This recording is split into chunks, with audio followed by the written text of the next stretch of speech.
मध्ये आज 14वा दिवस आणि मोकास या गावामध्ये आम्ही ह्या घरामध्येच थोडीशी व्यवस्था झाली होती, तिथं आम्ही राहिलो आणि आता पुढील प्रवासासाठी वडफळी 20 किलोमीटर आहे, तिकडं आम्ही निघालेलो आहोत. नर्मदे हार. 6:45 वाजता निघालेलो आहे. शुल्पाणी जंगलाचा हा शेवटचा भाग आहे. इथं अस्वल आणि बिबटे राहतात. माझे व्हिडिओ जर आपल्याला आवडत असतील तर व्हिडिओ संपूर्ण पहा. नर्मदे हार. या सगळ्या पहाडांमधून आम्ही उतरून आलेलो आहोत आता आणि सकाळचे 7 वाजलेले आहे.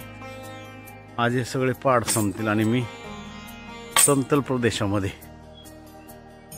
चालायला सुरुवात केली. अगदी नर्मदा मायाच्या किनाऱ्यावरून मी चालायला सुरुवात करील. नर्मदे हार. रस्ता चांगला आहे, त्याच्यामुळे चालायला इथं अडचण येत नाही. नर्मदे हार. पूर्ण जंगलामध्ये डॉक्टर शिवाजी डी वसावे हे रुग्णांना सेवा देत आहेत. खूप मोठी गोष्ट. नर्मदे हार. पूर्ण जंगल आहे आणि मध्येच डॉक्टरांचा दवाखाना आहे. नर्मदे हार. नर्मदे हार. सकाळचे 7:45 वाजलेले आहेत आणि जवळजवळ 8 kilometre according to Google map 8 kilometre चालून पुढे आलेलो आहे. आणि इथं महाराष्ट्रातली काही शेवटची गाव आहेत. अजून एक 5-6 किलोमीटरवर आपली महाराष्ट्राची बॉर्डर संपते आणि गुजरात चालू होतं. तिथून मातसर आणि नंतर गोरा कॉलनी. गोरा कॉलनीमध्ये मला नर्मदा माईचं दर्शन होईल अशी माहिती मिळालेली आहे. इथं थोडीशी वस्ती आणि तिथं मी विचारलं तर पुढे अजून किमान 40 किलोमीटर मला नर्मदा माई आहे, नर्मदा मायापर्यंत जाण्यासाठी. नर्मदे हार. असे छोट्या छोट्या टपऱ्या गुजरात महाराष्ट्राच्या बॉर्डरच्या अलीकडे चहा पिण्यासाठी आहेत. तिथं आपण थांबू शकतो आणि चहा घेऊ शकतो. आदिवासी एरिया आहे आणि त्याच्यामुळं त्यांनाही थोडासा रोजगार मिळतो, म्हणून आपण चहा इथं घेतलाच पाहिजे. नर्मदे हार. नर्मदे हार. या समोर चाललेल्या मंडळींनी थोडंसं डोकं लावलेलं आहे. त्यांच्याबरोबर एक 2 व्हीलरवाला आहे, त्याच्याकडे सगळा त्यांचा सामानाचा बोजा जो आहे तो ते त्याच्याकडे देतात आणि मग चालायला त्यांना सोपं जातं. फक्त मैयाची बॅग त्यांच्याकडे आहे, सामानवाला त्यांचा बरोबर आहे. 6 जणांच्या बॅगी तो सामानवाला घेऊन पुढे चालतो, आश्रमावर जाऊन थांबतो. 2 व्हीलरला रस्ता आहे, 4 व्हीलरला पण रस्ता आहे. काही ठिकाणी 4 व्हीलरला लांब जावं लागतं, परंतु 2 व्हीलरसाठी रस्ता असल्यामुळं त्यांनी ही व्यवस्था केलेली आहे. ही व्यवस्था करूनही 5-6 जणांचा ग्रुप येऊ शकतो परिक्रमेसाठी. नर्मदे हार. समोर चालली ही 7वी-8वीची मुलगी आहे, ती परिक्रमा करते. खूप धैर्याचं काम एवढ्या लहान वयात घेतले आणि तिच्या चेहऱ्यावर अजिबात तसं काही दिसत नाही. तेजस्वी टवटवीत चेहरा आहे. आजी आजोबा बरोबर परिक्रमा करते ती. नर्मदे हार. ही चौथीला असलेली मुलगी चालते. आता तुम्हाला पाठीमागून दाखवली तीच मुलगी चौथीला आहे आणि ही चालते. नर्मदे हा काही बॉर्डरवरची छोटीशी गावात आपल्याला लागलेली आहेत. समोर एक मोर आहे, व्हिडिओतून दिसत असेल तर तुम्ही पाहू शकता.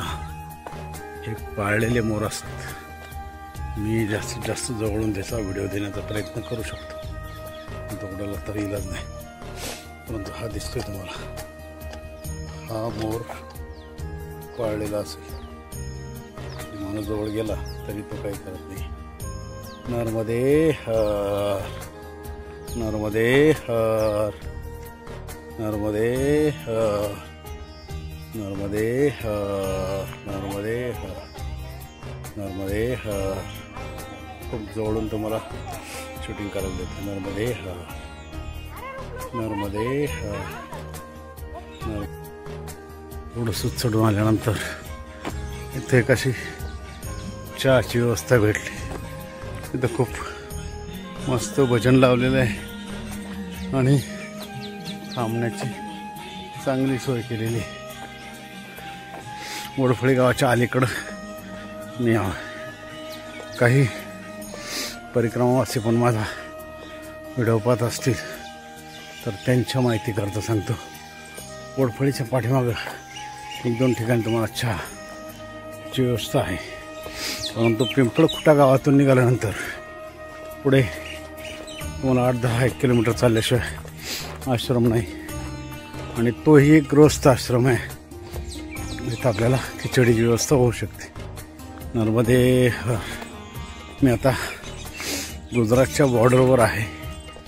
1-2 किलोमीटर इथून गुजरातची बॉर्डर राहिलेली आहे असं मला सांगण्यात आलेलं आहे. नर्मदे हर. आणि इथे एक मोठं दुकान आहे आणि इकडचे गुजरात पासिंगच्या गाड्या दिसायला लागलेल्या आहेत. नर्मदे हर, नर्मदे हर. सुरुवातीला मला वाटलं होतं की हे लोक तांदूळ करतात आहे, परंतु ते तांदूळ नाही. मी आता चौकशी केली तर ती आहे भगर. आपण जे उपासाला वापरतो ते भगरीचे सगळे शेती आहेत. मी थोडं बियाण्यासाठी भगर घ्यायचा विचार करतोय. पाहू, म्हणून तू त्याचा बोजा होईल. पुढे मिळाले तर पाहू. नर्मदे आता काय सपाट प्रदेश लागला, परंतु जितकी मला माहिती आहे त्यानुसार आजचा दिवस मला ह्या डोंगरदऱ्यांमध्येच काढावं लागेल आणि उद्यापासून नर्मदाबाईच्या किनाऱ्यावरून चालायला आपल्याला मिळेल. खरं तर सरदार सरोवरचं बॅकवॉटर 200-250 किलोमीटर पुढे असल्यामुळं आपल्याला नर्मदाबाईच्या लांबून जवळजवळ 30 किलोमीटर लांबून आपल्याला चालायला लागतं आणि मग पूर्ण डोंगर आहे. सातपुडा किंवा विंध्य अशा पर्वतरांगा आहेत आणि त्याच्यामधून आपल्याला चालायला लागतं. खूप मोठे मोठे डोंगर आहेत. इथं थोडीशी वस्ती आहेत, माणसं आहेत. सकाळची 9 वाजायला आलेले आहेत. माझ्यासमोर काही नर्मदा परिक्रमावासी चाललेले आहेत. नर्मदे हर, नर्मदे हर. हे लोक इकडे तांदूळ करतात. हे बैलांनी मळणीचं काम चालू आहे.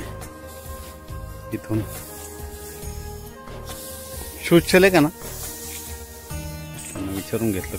खड्यामध्ये खरं तर शोध चालत नाही, पण विचारून घेतलेलं बरं.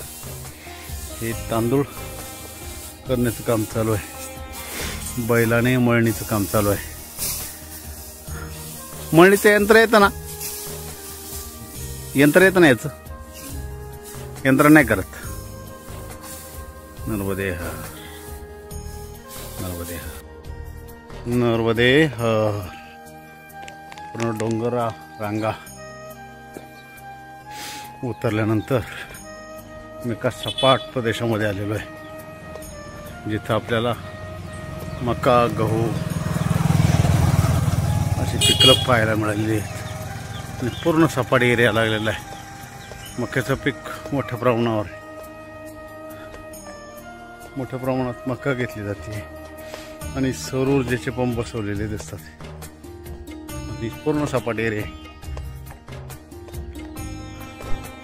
नर्मदे हर हर नर्मदे हर। मी ह्या बाजूला आहे, म्हणजे मी महाराष्ट्रात आहे आणि नदीच्या पलीकडं तो तट दिसतोय ते आहे गुजरात। ही आहे महाराष्ट्राची बॉर्डरवर मी उभा आहे। मध्ये फक्त नदी महाराष्ट्र आणि गुजरातच्या। नर्मदे हर दे हर। चैतन्य आश्रम कुलदीप कुलकर्णी आहेत। हा इथं वडफलीमध्ये त्यांचा चैतन्य आश्रम आहे, कुलदीप कुलकर्णी। नर्मदे हर नर्मदे हर नर्मदे हर। वडफळ्या फळी गावामध्ये मी आता आहे। पलीकडं गुजरात आहे आणि अलीकडं महाराष्ट्र आहे। बॉर्डर उभा आहे, म्हणजे मध्ये फक्त देव नावाची नदी आहे। त्या नदीने दोन राज्य वेगवेगळे केलेले आहेत। नदी हीच बॉर्डर आहे आणि आता सुंदर अशी डोंगराच्या कडेला असलेली घरं आहेत। इथून खेरवाणी, मातासर आणि गोरा कॉलनी असं 32 किलोमीटर अंतर मला जायचं आहे। गोरा कॉलनीमध्ये मी मुक्काम करण्याच्या मनस्थितीमध्ये आहे। अजून 32 किलोमीटर आहे। सकाळचे 9:30 वाजलेले आहेत आणि मी 12 किलोमीटर चालून आलेलो आहे। नर्मदे हर ए हर। मी गेली जवळजवळ 1 तास गुजरातकडे पाहत महाराष्ट्रातून चाललेलो आहे। 1 तास नाही पण 45 मिनटं तरी झाली असतील। बराच मोठा हा देव नदीचा भाग आहे। 2 राज्यांना विभागणारी नदी माझ्या शेजारून वाहत आहे। पाणी पण चांगलं आहे। नर्मदे हर हे हर। गुजरात पलीकडं, अलीकडं महाराष्ट्र। मी अगदीच बॉर्डरवरून बराच वेळ चाललोय आणि पुढे मोठे डोंगर दिसतात। हे डोंगर उतरलं की गोरा कॉलनी गुजरात। इथं मला मुक्कामासाठी जायचं। अजून 28 किलोमीटर मला जायचं आणि सकाळचे 10 वाजलेले आहेत। नर्मदे हर। मस्त खाण्यापुरते कांद्याची लागवड केलेली आहे। नर्मदे हर। घर आहे आणि तिथं छोटीशी परसबागेमध्ये कांदा लागवड केलेली आहे। नर्मदे हर दे हर। खंजी गाव आहे, खंजी गुजरातमधील।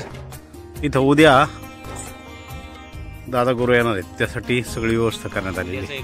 उद्या नर्मदे हर। रस्त्याच्या दुतर्फा असं कंपाऊंड केलेलं आहे। याचा अर्थ इथं प्राण्यांची संख्या असणार। ही सुरक्षितता लोकांनी केलेली असते। पूर्ण कंपाऊंड केलेलं आहे आणि आता आम्ही शुलपाणीच्या शेवटच्या टप्प्यात आहोत। मातेसरकडे निघालेलो आहोत। मातेसर, झरवाणी आणि त्यानंतर गोरा कॉलनी असा एक अजून 20-25 किलोमीटरचा टप्पा आहे। म्हणजे आपण एका सदन इलाक्यामध्ये त्यानंतर जाऊ। नर्मदे हर। पूर्ण जंगलामध्ये जवळजवळ 150-200 किलोमीटर हे जंगल आहे या जंगलामध्ये अश्वत्थामा भेटतो असंही काही मी याच्यामध्ये पुस्तकांमध्ये काही व्हिडिओजमध्ये मी ऐकलेलं आहे. अश्वत्थामा भेटतो म्हणून नर्मदे हर. आता हे पाहुणे मला जालन्याचे भेटलेले आहेत मित्र. चला नर्मदे हर. काय नाव तुमचं? माझं नाव दादा परसराम पाटील सवडे, नांदखेडा तालुका, जाफराबाद जिल्हा, जालना. आणि ही पहिलीच परिक्रमा आहे. आणि परिक्रमा उठवण्याचा एकच उद्देश म्हणजे तसं तर माझं त्यांचं सगळ्यांचं चांगलं करणारच आहे, परंतु एक खरोखर आपला सनातन जागला पाहिजे. म्हणजे खरा जो कट्टर हिंदू आहे तो जागला पाहिजे. त्या अनुषंगाने मी परिक्रमा उचलली. म्हणजे सनातन धर्म जर जागला तर खरंच आपलं जी भारत माता आहे ही नक्की हिंदू राष्ट्र होईल. आणि हिंदू राष्ट्र व्हावं ह्याच करिता मी मैयाला प्रार्थना करतो. आणि त्याच अनुषंगाने मी परिक्रमा उचललेली आहे. आणि सर्वात महत्वाचा मुद्दा म्हणजे दादा विषय असा आहे की योगीजी पंतप्रधान व्हावेत आणि तिथूनच हिंदू राष्ट्राची निर्मिती होईल. या अनुषंगाने मी परिक्रमा उचलली. नर्मदे माझी 2 वेळेस सकाळ आणि संध्याकाळ हीच प्रार्थना आहे की भारताला हिंदू राष्ट्र बनवावे आणि योगी आदित्यनाथ यांना पंतप्रधान बनवावेत. म्हणजे त्यावेळेसच आपल्या हिंदू राष्ट्राची निर्मिती होईल. आणि त्यावेळेसच नवतरुणामध्ये स्वामी विवेकानंदचे विचार जागृत होईल. नर्मदे हर. मातेसरला निघालेलो आहे आणि आता डोंगरावर अगदी टोकावर पण काही घरं पाहायला मिळतात. नर्मदे हर. पुन्हा एक छोटीशी नदी लागली. आणि गुजरातला आपण त्यावेळेस नाव ठेवतो, परंतु मी फक्त 1-1.5 किलोमीटर बॉर्डरच्या आसपास असेल. इथे एवढा मोठा ब्रिज आहे. पलीकडे एकच गाव असेल माझ्या मते, तरी एक मोठा ब्रिज सरकारने इथं बांधून दिलेला आहे. नर्मदे हर. पहा मोठा ब्रिज. नर्मदे हर. त्या पुलावरून मिळालं. जवळच आहे परंतु पळणामाळाचा रस्ता आहे. नर्मदे हर. आणि वरती डोंगरावर काही वस्ती, या बाजूला पण काही वस्ती.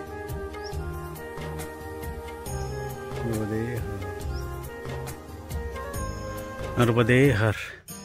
मातासरची चढाई खूपच डेंजर चढाई आहे. सरळ आपल्याला वर यायला लागते. आराम करत आम्ही थोडं वर जाण्याचा प्रयत्न करतोय. नर्मदे हर. नर्मदे हर. हे जंगलामध्ये पाण्याच्या टाकीचं काम चाललंय. हे आहेत गुजरात सरकारची काम. इथून फक्त 8-9 किलोमीटर बॉर्डर आहे.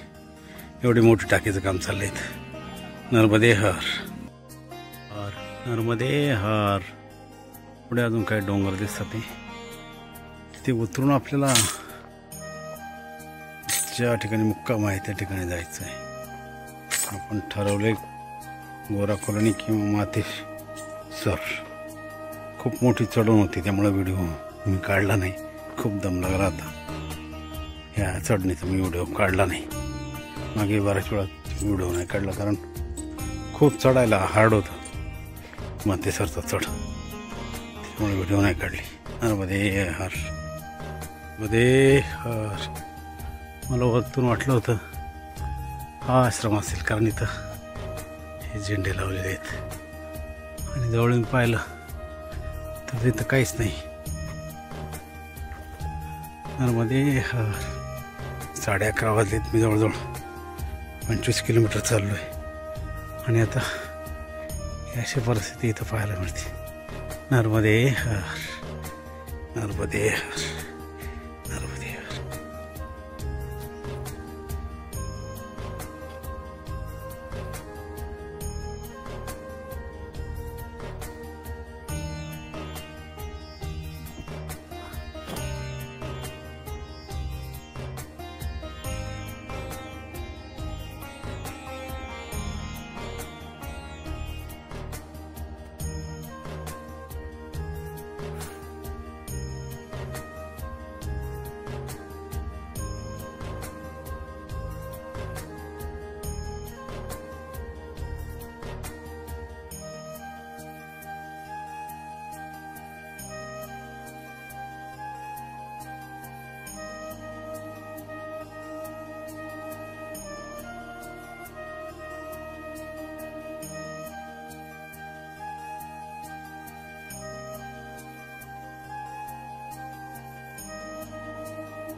यार खूप चढ उतार करून आल्यानंतर, खूप डोंगर चालल्यानंतर गोरा कॉलनी 18 किलोमीटर आहे.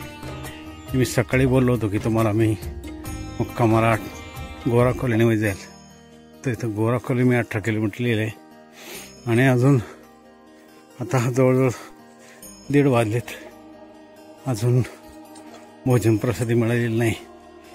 आता मी जवळजवळ 6 किलोमीटर मागे विचारलं होतं की आश्रम किती पुढे, तर प्रत्येकाने सांगितलं 2 किलोमीटर आहे. असंच मी आत्ताही विचारलं तरी ते 2 किलोमीटरच. मी जरा 10 जणांना विचारलं असेल ते सगळे 2 किलोमीटर सांगतात. आणि 2 किलोमीटर संपायचे कधी काय माहिती. नर्मदे हर, नर्मदे हर. मातासरमधल्या या आश्रममध्ये आम्ही आता मुक्काम करतो. 400-500 लोक राहते ना. ते खूप जंगलाचे एरिया आहे आणि यामध्ये खूप चांगली व्यवस्था या मंडळींनी केलेली. आता आश्रम RCC मध्ये होत आहे. अभी काम चालू है ना.